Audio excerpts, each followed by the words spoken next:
Put a little bit of the rub, nigga, I gotta be safe. Let's get some sports talk. Inspiring first half against the D.C. Defenders on Saturday. Matt McGloin of the Guardians was asked by Diana Rossini what the offense needed to change in the second half. And the former Penn State quarterback did not hold back. What does this team need to do on offense to get something going here? We need to change the whole entire game plan at halftime. Hey, what do you need to change about the game plan? What are you frustrated about? There's just a lot going on right now. Embarrassing fourth years in offense, so a lot of things we want to fix and correct. No point in time I feel comfortable. Worst game I've ever been a part of. Hands down, worst game I've ever been a part of. So the folks watching this love this, right? They eat this up. The fact that this access is available, that we get to hear the players in the game with their raw emotional response. Did you like it? I hated it. As an ex-player, I hated it, Greeny, because the reality is, like, in those moments when your emotions are so high, you don't have the time to gain your clarity and take a chill pill and cool off. You have a lot of stupid things going through your head. And when you don't have the opportunity to take a deep breath, you say a lot of stupid things. And I think Matt McGloin is going to sit there today and go, man, I regret saying some of that stuff. Because the truth is, he looks bad to his teammates. He looks bad to his coaches. When my wife and I had triplets, we had a rule that... You do look stupid. Because all access of reporters coming to you after you make a play or you do a bad play, they're going to ask you the questions, what you can do to fix it, what was on that play, and then you say things that going to rub your teammates the wrong way. Like you saying, I never felt comfortable. Your offensive line is not going to trust you, and they going to look like he don't trust us.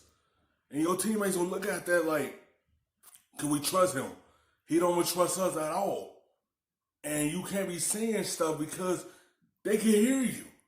And they gonna watch this and look like, this how you feel about us. Anything said between 12 p.m. or 12 a.m. and 6 a.m. never counted because we knew our emotions were so high. We knew we had no clarity, and we had to take a time to actually breathe and decompress. Matt McGloin never had that, and I think he's going to sit back and regret it. I hated it as an ex-player. You know, I agree with you, Dan. As the great philosopher Rex Ryan would say, win or win, Matt McGloin's with you every step of the way. and again, you know, as a quarterback, you know, that old expression, success has many fathers and failures an orphan. You got to own it as a quarterback. Yeah. Who's going to want to spill blood for this guy? And it's such a bad... What do you think, Bart? I mean, it was awful. I mean, you're supposed to be the CEO of that team. Like, do you realize that you're Matt McGloin? You should be happy that you even allowed to touch pigskin, and you're going out there throwing 2 interceptions. You're playing the worst game of your life. You're going to say, I confess they did it? You're supposed to take ownership. That's how you gain the trust of your teammates. This is early in the season. This team doesn't know him. It's early in the season, man. How are you throwing everybody under the bus? And I disagree. He had plenty of time to decompress because the first statement was said at half. It's like, you can't blame nobody but you. You the one is throwing the football. You the one got to read the corner and see what they want to do. And you got time to dissect if you want to throw that pass. It only been 2 weeks of the season, and you already throw your teammates under that bus. Already. Y'all all are trying to build something there. Y'all all trying to get that chemistry flowing so y'all could all know each other, so y'all could all come together, and you already blaming them for your mistakes. You're the franchise quarterback. You have to own your mistakes. Don't put it off on your teammates only for 2 weeks of the XFL season. And they gonna be looking at you with the side eye like, I don't think we gonna get along with him. He doubled down in the fourth quarter. I don't know how he's in the locker room. I'll get him a Greyhound ticket right now. I felt like I was watching. Hey guys, just to take you behind the curtain, we're going to spend the next 6 months in the whole draft combine process for that very moment. You want to know what you're getting when things are at their worst as a quarterback. Matt McGloin just revealed himself to everybody in football that he's not a guy that you want to be in the bunker with. And I know the XFL is different than the NFL. I get that. And we've got to view them differently. And there's a lot of good things. But just as an ex-player, I know if there was a microphone in front of my face and we're 0-11 and I just threw 2 picks and someone came up to me, I probably am going to say something that I regret and something stupid that I can't take back. That my teammates are going to look at me and go, hey, dude, why don't you stop throwing it to the other team and stop blaming? That's no excuse. Because even though it's been 2 weeks, you know what they do in the XFL. You know they're going to interview you right after that play or right after something happened. You know that. He could have easily said, next play. We just going to move on from that. He could have said that. Ain't no excuses. Because he know all access and they going to come to you as a reporter soon as you come to the sideline. He know that. There's no excuse. Us. This is the reason, as one who all I ever was a reporter before I came here, that they don't open the locker room immediately after a game ends, that they do give everyone some time.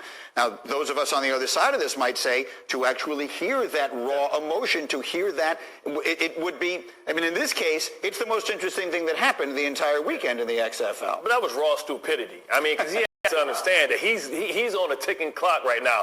Like, we can't win with him, can't win without him. To quote the great philosopher Mike Singletary, can't do it, won't do it. He need to kick rocks. And here's the reality. Like, there's a lot of guys in that league that are playing for an opportunity, a chance to get a training camp invite to an NFL roster.